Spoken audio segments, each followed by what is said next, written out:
ಕಾಂಗ್ರೆಸ್ ಸಚಿವರಿಗೆ ಪಾಕ್ ಮೇಲೆ ಅದೆಂತಹ ಪ್ರೀತಿ. ಸಿಎಂ ಬಳಿಕ ವಿವಾದದಲ್ಲಿ ಸಚಿವ ತಿಮ್ಮಾಪುರ್. ಕೇಸರಿ ಪಡೆ ಆಕ್ರೋಶ. ಕಾಶ್ಮೀರಕ್ಕೆ ತೆರಳಲು ಪ್ರವಾಸಿಗರು ಹಿಂದೇಟು. ವಿಮಾನ ಪ್ರಯಾಣದ ಟಿಕೆಟ್ ತಡ. ದಿಢೀರ್ ಇಳಿಕೆ. ಈ ಎಲ್ಲ ಸುದ್ದಿಗಳನ್ನ ನೋಡೋಣ ಕರ್ನಾಟಕ ಟಾಪ್ 20ಯಲ್ಲಿ. ಪಹಲ್ಗಾಮ್ ದಾಳಿ ಬೆನ್ನಲ್ಲೇ ಭಾರತ ಪಾಕ್ ನಡುವಿನ ಸಂಬಂಧ ತೀರಾ ಹದಗೆಟ್ಟಿದೆ. ಉಗ್ರರ ಪೋಷಕ ಪಾಪಿ ಪಾಕಿಸ್ತಾನ ಜೊತೆಗಿನ ಎಲ್ಲ ಸಂಬಂಧಗಳನ್ನು ಭಾರತ ಸರ್ಕಾರ ಕಡಿದುಕೊಂಡಿದೆ. ಅತ್ತ ಗಡಿ ಭಾಗದಲ್ಲೂ ಯುದ್ಧದ ಕಾರ್ಮೋಡ ಆವರಿಸಿದೆ. ಹಾಗೆ ಭಾರತದ 3 ಸೇನಾ ಪಡೆಗಳು ಯುದ್ಧಕ್ಕೆ ಸನ್ನದ್ಧವಾಗ್ತಾ ಇದೆ. ಈ ಸಂಬಂಧ ವಿಡಿಯೋ ಹರಿಬಿಟ್ಟಿದೆ. ಈ ಎಲ್ಲದರ ನಡುವೆ ಬಿದ್ದರೂ ಮೀಸೆ ಮಣ್ಣಾಗಲಿಲ್ಲ ಅನ್ನೋ ಹಾಗೆ ಪಾಕಿಸ್ತಾನ ವರ್ತಿಸ್ತಾ ಇದೆ. ಈ ಎಲ್ಲದರ ನಡುವೆ ಪಾಕ್ ಆರ್ಮಿ ಅಧಿಕಾರಿಗಳು ಸಾಮೂಹಿಕ ರಾಜೀನಾಮೆಗೆ ಅರ್ಜಿ ಹಾಕಿದ್ದಾರೆ ಎನ್ನಲಾಗಿದೆ. ಸಿಂಧೂ ನದಿ ನೀರು ತಡೆದ್ರೆ ರಕ್ತ ಹರಿಸ್ತೀವಿ, ಕತ್ತು ಸೀಳ್ತೀವಿ, ಅಣುಬಾಂಬ್ ಹಾಕ್ತೀವಿ ಅಂತೆಲ್ಲ ಪುಂಗಿ ಊದ್ತಾ ಇದ್ದ ಪಾಕ್ನಲ್ಲಿ ಆರ್ಮಿ ಅಧಿಕಾರಿಗಳೇ ಸಾಮೂಹಿಕ ರಾಜೀನಾಮೆಗೆ ಅರ್ಜಿ ಹಾಕಿರೋದು ಭಿಕ್ಷುಕ ದೇಶದ ಪರಿಸ್ಥಿತಿ ಎಂಥದ್ದು ಅನ್ನೋದು ಗೊತ್ತಾಗುತ್ತೆ. ಭಾರತದ ಪ್ರತೀಕಾರದ ಘರ್ಜನೆಗೆ ಬೆದರಿದ ಪಾಕ್ ಆರ್ಮಿ ಅಧಿಕಾರಿಗಳು ರಾಜೀನಾಮೆಗೆ ಮುಂದಾಗಿದ್ದಾರೆ ಎನ್ನಲಾಗಿದೆ. ಇದರಿಂದ ಕೋಪಗೊಂಡಿರುವ ಪಾಕಿಸ್ತಾನದ ಆರ್ಮಿ ಮುಖ್ಯಸ್ಥ ರಾಜೀನಾಮೆ ನೀಡಿದರೆ ಕಠಿಣ ಕ್ರಮದ ಎಚ್ಚರಿಕೆ ನೀಡಿದ್ದಾನೆ ಎನ್ನಲಾಗಿದೆ. ಸಿಎಂ ಸಿದ್ದರಾಮಯ್ಯ ಆಯಿತು. ಈಗ ಸಿದ್ದರಾಮಯ್ಯ ಸಂಪುಟದ ಸಚಿವರಿಗೆ ಪಾಕ್ ಮೇಲಿನ ಪ್ರೀತಿ ಹೆಚ್ಚಾದಂತೆ ಕಾಣಿಸ್ತಿದೆ. ಜಾತಿ ಕೇಳಿ ಗುಂಡು ಹೊಡಿತಾರಾ ಅಂಥೇಳಿ ಪ್ರಶ್ನೆ ಮಾಡುವ ಮೂಲಕ ಸಚಿವ ತಿಮ್ಮಾಪುರ್ ಜನರ ಆಕ್ರೋಶ ಗುರಿಯಾಗಿದ್ದಾರೆ. ಹಿಂದೂ ಐಡಿ ಕಾರ್ಡ್ ನೋಡಿದ್ರು ಗುಂಡು ಹೊಡೆದ್ರು ಅಂತಾರೆ.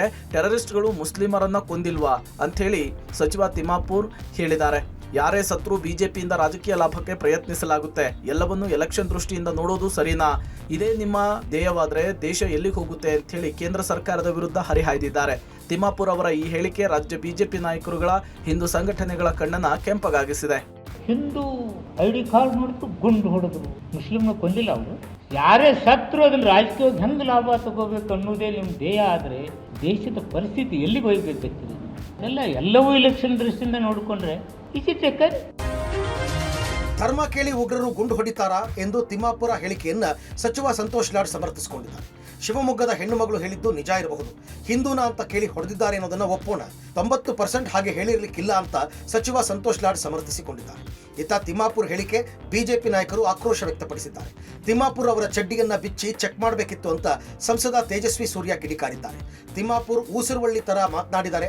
ಕಾಂಗ್ರೆಸ್ನವರಿಗೆ ದೇಶಕ್ಕಿಂತ ವೋಟ್ ಬ್ಯಾಂಕ್ ಮುಖ್ಯ ಆಗಿದೆ ಅಂತ ಅಶೋಕ್ ಕಿಡಿಕಾರಿದ್ರೆ, ಕಾಂಗ್ರೆಸ್ನವರು ಅವಿವೇಕದ ಮಾತುಗಳನ್ನು ಆಡೋದನ್ನ ನಿಲ್ಲಿಸಬೇಕು ಅಂತ ವಿಜಯೇಂದ್ರ ವ್ಯಂಗ್ಯವಾಡಿದ್ದಾರೆ. ಶಿವಮೊಗ್ಗ ಹೆಣ್ಮಗಳು ಏನು ಹೇಳ್ತಾರೆ ಅದನ್ನ ಒಪ್ಪಬೇಕಾಗ್ತದೆ. On the face value we cannot say it is lie ಅಂತ ನಾವು ಹಂಗೆ ಒಪ್ಪಕ್ಕೆ ಸಾಧ್ಯನೇ ಇಲ್ಲ. ಬಟ್ ಬೇರೆ ಎಲ್ಲ ಏನು ಮಾತನಾಡಿದ್ದಾರೆ 99% ಆ ರೀತಿ ಎಲ್ಲಿ ಇಲ್ಲ ಅಂತ ಹೇಳಿದ್ದಾರೆ. ಲಾ ಆಫ್ ಆ್ಯಾವ್ರೇಜ್ ನಾವು ನೋಡ್ಕೊಂಡ್ರೆ ಆಮೇಲೆ ಹೇಳಿರ್ತಕ್ಕಂಥ ಸತ್ಯನೇ ಇರ್ಬೋದು. ಅದ್ರಾಗ ಹೆಂಗಿಲ್ಲ ಅನ್ನೋಕ್ಕಾಗುತ್ತೆ? ಹಂಗೆ ಹೇಳಿದ್ರೆ ಅದು ನೀಚರವ್ರು, ಮಾನವತೆಯಲ್ಲಿರ್ತಕ್ಕಂಥವ್ರು ಅಂತ ನಾವು ಒಪ್ಕೋಣ. ತಿಮ್ಮಾಪುರಿ ಅವರೇ ಹೌದು, ಅವರು ಐಡಿ ಕಾರ್ಡ್ ನೋಡಿ ಹಿಂದೂ ಅಂತ ಪರೀಕ್ಷೆ ಮಾಡಲಿಲ್ಲ. ಆ ಸೌಜನ್ಯ ನನ್ನ ಮಕ್ಳಿಗಿಲ್ಲ. ಅವ್ರು ಚಡ್ಡಿ ಬಿಚ್ಚಿ ಪರೀಕ್ಷೆ ಮಾಡಿದ್ರು ಈ ಹಿಂದೂನ ಅಲ್ವಾ ಅಂತ. ಬಹುಶಃ ನಿಮಗೂನು ಇದೇ ರೀತಿ ಚಡ್ಡಿ ಬಿಚ್ಚಿ ಪರೀಕ್ಷೆ ಮಾಡಿದಿದ್ರೆ ಈ ರೀತಿಯಾದಂತ ಇನ್ಸೆನ್ಸಿಟಿವ್ ಹೇಳಿಕೆಗಳನ್ನು ನೀವು ಹೇಳಿರ್ತಿರ್ಲಿಲ್ಲ. ಪಹಲ್ಗಾಮ್ನಲ್ಲಿ ಧರ್ಮ ಕೇಳಿ ಉಗ್ರರು ಗುಂಡೇಟು ವಿಚಾರ ರಾಜ್ಯದಲ್ಲಿ ತೀವ್ರ ಚರ್ಚೆಗೆ ಗ್ರಾಸವಾಗಿದೆ. ಈ ಬಗ್ಗೆ ಮೃತ ಕನ್ನಡಿಗ ಮಂಜುನಾಥ್ ಪತ್ನಿ ಪಲ್ಲವಿ ಮಾತನಾಡಿ, ನಮಗ್ ಕೇಳಲಿಲ್ಲ, ಆದರೆ ಬೇರೆಯವರು ನಮಗೆ ಹೇಳಿದ್ರು ಅಂತ ತಿಳಿಸಿದ್ದಾರೆ. ಹಿಂದೂ ಮುಸ್ಲಿಂ ಅಂತ ಚೆಕ್ ಮಾಡಿಕೊಂಡು ಹೊಡೆದ್ರು, ಆದರೆ ನನ್ನ ಪತಿಗೆ ದೂರದಿಂದಲೇ ಗುಂಡು ಹಾರಿಸಿದ್ರು. ಮೋದಿಗೆ ಹೋಗಿ ಹೇಳು ಅಂತ ನಮಗೆ ಹೇಳಿದ್ರು ಅಂತ ಮೃತ ಮಂಜುನಾಥ್ ಪತ್ನಿ ತಿಳಿಸಿದರು. ನಾನು ನೋಡ್ದಂಗೆ ಮಾಡಿಲ್ಲ, ಅಂದರೆ ನನಗಾಗಲಿ ಅವರಿಗಾಗಲಿ ಮಾಡಿಲ್ಲ. ಬಟ್ ಬೇರೆಯವರೆಲ್ಲ ಹೇಳಿದ್ದು ಹೌದು, ನಮಗಲ್ಲಿ ಸಿಕ್ಕಿದ್ರಲ್ಲ ಧರ್ಮಕ್ಕೇಳಿ ಹೇಳಿದ್ದು ಅಂತ ಅವ್ರು ಹೇಳಿದ್ದು ಹೌದು. ನಮ್ಮ ಹಸ್ಬೆಂಡಿಗೆಲ್ಲ ದೂರದಿಂದನೇ ಫೈರ್ ಮಾಡಿದ್ರು.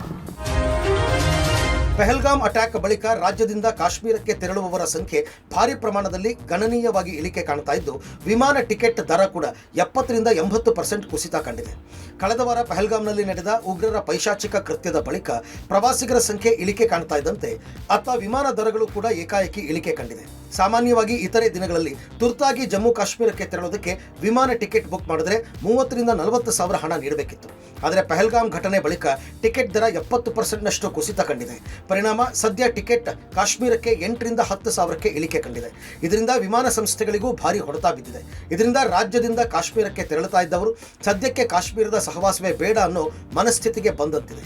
ಇನ್ನು ಕೇವಲ ಬೆಂಗಳೂರು ಮಾತ್ರ ಅಲ್ಲ, ದೇಶದ ಬೇರೆ ಬೇರೆ ಪ್ರಮುಖ ನಗರಗಳಿಂದಲೂ ದರ ಕುಸಿತ ಕಂಡಿದೆ.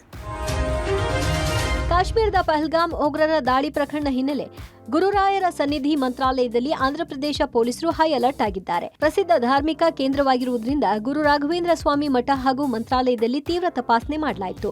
ಮುನ್ನೆಚ್ಚರಿಕೆಯಾಗಿ ಹಾಗೂ ಜಾಗೃತಿ ಮೂಡಿಸಲು ಪೊಲೀಸರು ಮಂತ್ರಾಲಯದಲ್ಲಿ ತೀವ್ರ ತಪಾಸಣೆ ನಡೆಸಿದರು. ಡಾಗ್ ಸ್ಕ್ವಾಡ್, ಬಾಂಬ್ ಸ್ಕ್ವಾಡ್ನಿಂದ ಮಠದ ಪ್ರಾಂಗಣ, ಭೋಜನ ಶಾಲೆ, ತುಂಗಭದ್ರಾ ನದಿ ತೀರ, ಬಸ್ ನಿಲ್ದಾಣ, ವ್ಯಾಪಾರಿ ಮಳಿಗೆಗಳು, ವಸತಿಗೃಹಗಳು, ಮಂತ್ರಾಲಯಕ್ಕೆ ಬರುವ ಬಸ್, ಕಾರುಗಳಲ್ಲಿ ಶೋಧ ನಡೆಸಿದರು. ಭಕ್ತರ ಬ್ಯಾಗ್ಗಳನ್ನು ಸಹ ತಪಾಸಣೆ ಮಾಡಿದ್ದಾರೆ. ಮಂತ್ರಾಲಯ ಮಠಕ್ಕೆ ಸಾವಿರಾರು ಭಕ್ತರು ಬರುವ ಹಿನ್ನೆಲೆ ಮುನ್ನೆಚ್ಚರಿಕಾ ಕ್ರಮವಾಗಿ ತಪಾಸಣೆ ಮೂಲಕ ಸ್ಥಳೀಯರಲ್ಲಿ ಜಾಗೃತಿ ಮೂಡಿಸಿದ್ದಾರೆ. ಭದ್ರತೆ ಬಿಗಿಗೊಳಿಸಲು ಮಂತ್ರಾಲಯ ಮಠದ ಆಡಳಿತ ಮಂಡಳಿಗೆ ಸೂಚನೆ ನೀಡಿದ್ದಾರೆ. ಮಂತ್ರಾಲಯ ಹಾಗೂ ಮಾಧವರಂ ಠಾಣೆ ಪೊಲೀಸರಿಂದ ತಪಾಸಣೆ ನಡೆಯಿತು. 18 ಶಾಸಕರ ಅಮಾನತು ವಾಪಸ್ ಪಡೆಯದ ಸ್ಪೀಕರ್ ನಡೆ ಖಂಡಿಸಿ ಬಿಜೆಪಿ ನಿಯೋಗ ಇಂದು ರಾಜ್ಯಪಾಲರನ್ನ ಭೇಟಿಯಾಗಿ ದೂರು ನೀಡಿದೆ. ಪ್ರತಿಪಕ್ಷ ನಾಯಕ ಆರ್ ಅಶೋಕ್, ರಾಜ್ಯಾಧ್ಯಕ್ಷ ವಿಜಯೇಂದ್ರ ನೇತೃತ್ವದಲ್ಲಿ ರಾಜ್ಯಪಾಲರನ್ನ ಭೇಟಿಯಾಗಿ ಸ್ಪೀಕರ್ ಧೋರಣೆ ವಿರುದ್ಧ ದೂರು ನೀಡುವ ಜೊತೆಗೆ ರಾಜ್ಯಪಾಲರು ಮಧ್ಯಪ್ರವೇಶ ಮಾಡಿ ಸ್ಪೀಕರ್ಗೆ ಮಾರ್ಗದರ್ಶನ ಮಾಡುವಂತೆ ಮನವಿ ಮಾಡಿದರು. ಈ ಬಗ್ಗೆ ವಿಪಕ್ಷ ನಾಯಕ ಅಶೋಕ್ ಮಾತನಾಡಿ, ನಮ್ಮ 18 ಜನ ಶಾಸಕರ ಅಮಾನತು ಮಾಡಿರುವುದು ಪ್ರಜಾಪ್ರಭುತ್ವ ವಿರೋಧಿ ನಡೆ. ಶಾಸಕರ ಹಕ್ಕುಗಳನ್ನು ಸ್ಪೀಕರ್ ಮೊಟಕು ಮಾಡಿದ್ದಾರೆ. ಈ ಬಗ್ಗೆ ಸ್ಪೀಕರ್ಗೆ ಮಾರ್ಗದರ್ಶನ ಮಾಡುವಂತೆ ರಾಜ್ಯಪಾಲರಿಗೆ ಮನವಿ ಮಾಡಿದ್ದೇವೆ ಅಂತ ಹೇಳಿದರು. ಈ ಥರ ಸಸ್ಪೆಂಡ್ ಮಾಡೋದು ವಿರೋಧ ಪಕ್ಷದವ್ರನ್ನ ಅನ್ಯಾಯ ಅನ್ನೋ ಮಾತನ್ನು ಹೇಳಿದ್ದೀನಿ. ಅವರು ಕೂಡ ಪರಿಶೀಲನೆ ಮಾಡ್ತೀನಿ ಅಂತ ಹೇಳಿದ್ದಾರೆ. ನಮ್ಮೆಲ್ಲ 18 ಜನರ ಸಸ್ಪೆಂಡ್ ಮಾಡಿದ್ದೀರಾ, ಅದನ್ನು ವಾಪಸ್ ಪಡಿಬೇಕು. ಈ ರೀತಿ ಆಡಳಿತ ಪಕ್ಷದ ಕೈಬೊಂಬೆಯಾಗಿ ವರ್ತನೆ ಮಾಡಬಾರ್ದು. ಪ್ರಜಾಪ್ರಭುತ್ವದ ವಿರೋಧಿ ನಡೆ ಏನಿದೆ ಅದಕ್ಕೆ ತಾವು ಬೆಂಬಲವನ್ನು ನೀಡಬಾರ್ದು. ತತ್ಕ್ಷಣ ತಮ್ಮ ನಿರ್ಧಾರದಿಂದ ಹಿಂಸರಿಬೇಕು. ಗೌರವಾನ್ವಿತ ರಾಜ್ಯಪಾಲರನ್ನು ಕೂಡ ಭೇಟಿ ಮಾಡಿ ಅವರು ಕೂಡ ಇದರಲ್ಲಿ ಮಧ್ಯಸ್ಥಿಕೆ ವಹಿಸಬೇಕು, ಸರ್ಕಾರಕ್ಕೆ ಬುದ್ಧಿ ಹೇಳಬೇಕು ಅನ್ನೋ ಮನವಿಯನ್ನು ಕೂಡ ನಾವು ರಾಜ್ಯಪಾಲರು ನಾವು ಮಾಡಿದ್ದೇವೆ. ಕೆಜಿಹಳ್ಳಿ, ಡಿಜೆಹಳ್ಳಿ ಸೇರಿದಂತೆ ಹಲವು ಪ್ರಕರಣದಲ್ಲಿ ಆರೋಪಿಯಾಗಿರುವ ಉತ್ತರ ಕನ್ನಡದ ಉಗ್ರವಾದಿ ಮೌಸಿನ್ನನ್ನ ಇಂದು ಶಿರ್ಸಿಯ ಕೋರ್ಟ್ಗೆ ಹಾಜರುಪಡಿಸಿ ನ್ಯಾಯಾಂಗ ಬಂಧನಕ್ಕೆ ಒಪ್ಪಿಸಲಾಗಿತ್ತು. ಈತನಿಗೆ ಸಹಕಾರ ನೀಡಿದ ಕುಟುಂಬದ 29 ಮಂದಿಯನ್ನು ಶಿರ್ಸಿ ಠಾಣೆ ಪೊಲೀಸರು ವಶಕ್ಕೆ ಪಡೆದು ಕೇಸ್ ದಾಖಲಿಸಿದ್ದಾರೆ. ಶಿರ್ಸಿಯ ಗಣೇಶ ನಗರದಲ್ಲಿ ನಡೆದಿದ್ದ ಅನೀಶ್ ಎಂಬಾತನ ಹತ್ಯೆ ಆರೋಪದಲ್ಲಿ ಉಗ್ರವಾದಿ ಮೌಸಿನ್ನನ್ನ ಶನಿವಾರ ಸಿಂಧಗಿಯಲ್ಲಿ ಪೊಲೀಸರು ಅರೆಸ್ಟ್ ಮಾಡಿದ್ರು. ಹೀಗಾಗಿ ಇಂದು ಕೋರ್ಟ್ಗೆ ಹಾಜರುಪಡಿಸಿ ನ್ಯಾಯಾಂಗ ಬಂಧನಕ್ಕೆ ಒಪ್ಪಿಸಲಾಗಿದೆ. ಇನ್ನು ಆರೋಪಿ ಮೌಸಿನ್ ಶುಕೂರ್ ಹೊನ್ನಾವರ್ ಉಗ್ರ ಚಟುವಟಿಕೆಯಲ್ಲಿ ತರಬೇತಿ ಪಡೆದಿದ್ದ. ಸಾದಿಕ್ ಎಂಬಾತ ಉಗ್ರ ಚಟುವಟಿಕೆಗಾಗಿ ತರಬೇತಿ ನೀಡಿದ್ದ. ಶಿರ್ಸಿಯಲ್ಲಿ ನಿಷೇಧಿತ ಪಿಎಫ್ಐ ಸಂಘಟನೆ ಮಾಡ್ತಾ ಇದ್ದ ಎನ್ನಲಾಗಿದೆ. ಮೆಟ್ಟೂರಿನಲ್ಲಿ ಎನ್ಐಎ ದಾಳಿ ಮಾಡಿ ಈತನನ್ನ ಬಂಧಿಸಲಾಗಿತ್ತು. ಬೇಲ್ ಮೇಲೆ ಹೊರಬಂದಿದ್ದ ಮೌಸಿನ್ 6 ವರ್ಷದಿಂದ ತಲೆಮರೆಸಿಕೊಂಡಿದ್ದ. ಇದೀಗ ಕೊಲೆ ಕೇಸ್ನಲ್ಲಿ ತಗಲಾಕೊಂಡಿದ್ದು ಮೌಸಿನ್ನನ್ನ ವಶಕ್ಕೆ ಪಡೆಯಲು ಎನ್ಐಎ ಹಾಗೂ ಬೆಂಗಳೂರು ಪೊಲೀಸರು ಸಿದ್ಧತೆ ಮಾಡಿಕೊಳ್ತಿದ್ದಾರೆ.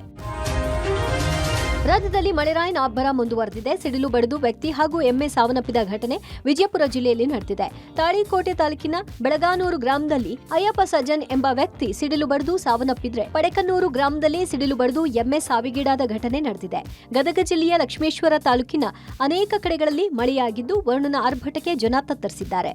ಬಿರುಗಾಳಿ ಮಳೆಗೆ ಕೆಲ ಗ್ರಾಮಗಳಲ್ಲಿ ಮನೆಯ ಮೇಲ್ಚಾವಣಿ ಹಾರಿ ಹೋಗಿವೆ. ಹಾಗೆ ಜಿಲ್ಲೆಯ ಹಲವೆಡೆ ಬೃಹತ್ ಮರಗಳು ಧರಾಶಾಹಿಯಾಗಿದೆ.